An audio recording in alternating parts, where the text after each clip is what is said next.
What's up? Welcome back to my channel. Thank you for joining me today. In this video, I'm just going to be organizing and doing a little refreshing on this shelf behind me, so please keep watching. Also, please don't forget that you can check out my website, plantlovingj.com, if you're interested in any of the products that you see linked below in this video. So let's get into it. I was like glacier, pretty like ray tracing. I've become complacent. Nocturnal operations, my God, it feels amazing. So the first thing that I like to do in this video today is go ahead and take care of the plants that are on this shelf.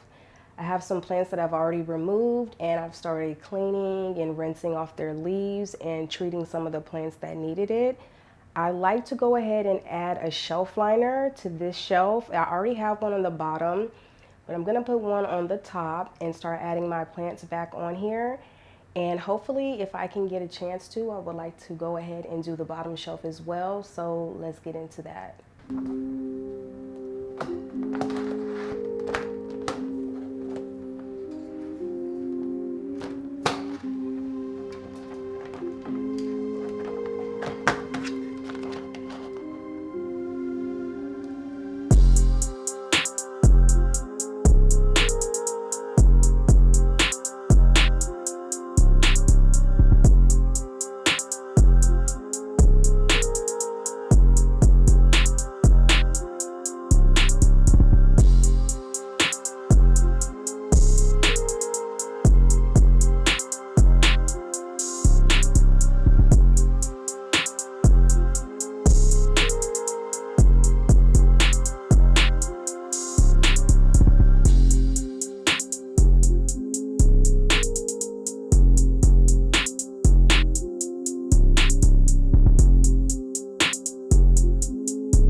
This is what the shelf is looking like after I put a few more plants on here, and I also added the clear shelf. What do you think? I still have my Billietier up here. It's going every which way still, but it's straightening up a little bit better since I put it on this shelf. And it's also growing a new leaf. And I have my Dark Lord here. I have some of the plants that I repotted in my last video, my Philodendron Atapapawense and the Mexicanum. The Mexicanum is still looking very sad, but she'll be all right. I have my Rhaphidophora tetrasperma, and this is the mother plant. This is not the one that I recently replanted in the last video. I have my Anthurium here, who is looking pretty sad. She was shooting out flower, so I just clipped it off, and her sister is over there in the corner and she looks crazy. So I don't know, I'm starting to think that I just do not have really good luck with Anthurium. So that's it for this shelf. Let's get into the next part of this video.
So this is how everything turned out. What do you think? I went ahead and watered all the plants that needed it and wiped down all of the leaves for some of the plants that, I haven't been able to dust off their leaves. So, and that includes the plants that are on the shelf as well as some other plants that are out in this area that are not in the XOs. I will take care of the plant in the XOs on another day at another time, but for the most part, everyone's watered, leaves are clean. Hopefully they'll be good for the next few days until I get back over in this area. And I am hot, okay? It is hot. I'm sweating. So that's it for this part of the video. Thank you all so much for watching, and I'll see you next time.